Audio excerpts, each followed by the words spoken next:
Kale ka saag, a healthy twist to the traditional sarson ka saag. Let's see how to make this. Here I have 8 cups of spinach, de-stemmed and washed thoroughly. 1 pound by weight of kale. This is frozen kale. 1 medium-sized turnip chopped into small pieces. This is approximately 1 cup. And 4 green chilies washed and the stems removed. Here I have a pan. I already have 2 cups of water that I have put to heat at medium. To this I'll transfer the frozen kale. You may use fresh kale. Kale takes longer to soften than spinach, so that is why I'm boiling this first. To this I'll add the green chilies and the turnip. Turnip also takes a little while to soften up. For now I'll cover this with a lid with a small opening for the air to escape. It is said that we should not cover the leafy greens completely. For a major part of cooking I'll keep the lid removed. As the leaves at the bottom tenderize, there'll be more room in the pan and I'll be able to toss this around. You can see the wet leaves. Depending on how much moisture there already is in the kale, you might need to add a little more water. But for now, 2 cups of water to begin with is enough. As you can see, there is still a lot of water. Kale will also ooze out its moisture. It took exactly 3 minutes for the kale to thaw. Now I'll reduce the heat to somewhere between low and medium and allow this to tenderize a little more before I add the spinach. Another 5 to 7 minutes. It's been 8 minutes, halfway I had removed the lid. Now the turnip is partially boiled. The kale leaves are now tender, though they still need some more cooking. That will happen along with the spinach. So I'll transfer the spinach leaves. Whenever you're boiling leafy greens, start with a little bigger pan, because they take a lot of volume, though later on they reduce a lot in volume. I'll cover this again with the lid so that the spinach tenderizes faster. Just 2 more minutes and the spinach leaves are much softer. I'll toss this around. The leaves are also very juicy, giving out a lot of moisture. As you can see, there is still a lot of water. I don't need to add any more water. Now I leave this uncovered and cook till all the veggies are soft and tender. I'm maintaining the heat at between low and medium. Another 5 minutes and the leaves are now soft. The turnip is also tender. I'll switch off the heat and allow this to cool before I blend this. And while this cools down, I'll prepare the tempering. For the tempering, here I have 3 tablespoons ginger garlic paste, 1 medium-sized onion finely chopped, 2 medium-sized tomatoes pureed, 2 tablespoons desi ghee. From amongst the spices, salt, red chili powder, garam masala, turmeric powder, coriander powder, kasuri methi 1.5 tablespoons, butter. Salted or unsalted is your choice. You can always adjust the salt accordingly. And 2 teaspoons sugar. Now this is entirely optional. I add sugar only to the individual portion. I'll start making the tempering. I'll get the pan going at medium heat. Transfer the ghee. I'll swirl this around so that it covers the entire pan.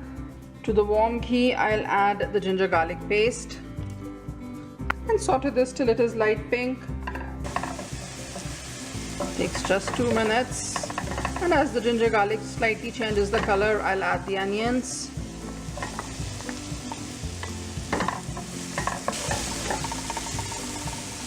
See, the onions already started changing color.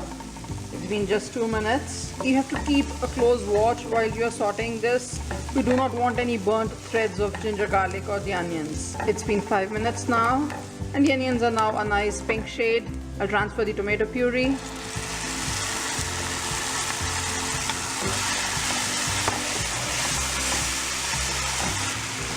Now saute this. This will take another 5 minutes, though it's a non-stick pan, but I'll keep scraping. The tomatoes are also done now. If you start with a lot of oil or ghee, then at this stage the masala starts leaving the excess oil.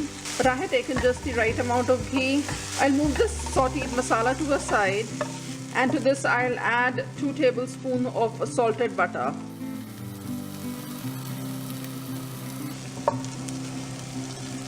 Allow the butter to melt. I'll reduce the heat to low. To the melted butter, I'll add half teaspoon turmeric and saute the turmeric. 1 teaspoon coriander powder, 1 teaspoon salt to begin with, 1/3 teaspoon red chili powder. I've already added green chili, so I'll adjust the chili later. At low heat, saute these spices just a few seconds for a nice color, and then mix this all up. Saag is like incomplete without desi ghee and the butter. Now, as you may be able to see, the mixture doesn't have too much of water. There is only little water, and this much water will be essential for the leaves to blend properly. If you have too much water in the pan, then strain some of the water, which you may use later to adjust the consistency of the saag. For now, I'll blend the saag with all the water. I'll blend this in 2 batches, pouring in some of the water. I'll pulse this a few times till I get the correct texture.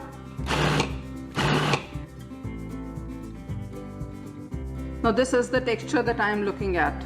Not very fine and not very coarse either. Be very careful while blending. I'll switch on the heat for the pan at medium and transfer the blended leaves. Masala with the saag. The second batch is blended too. Mix everything together. It won't really take long. Our leaves were already boiled and cooked. I'll keep the heat at medium. I push the saag aside. There is no water collecting in the center. This is an indication that there is no extra water. Now I'll adjust all the spices. First of all, I'll add the kasuri methi. I'll crush it between my palms.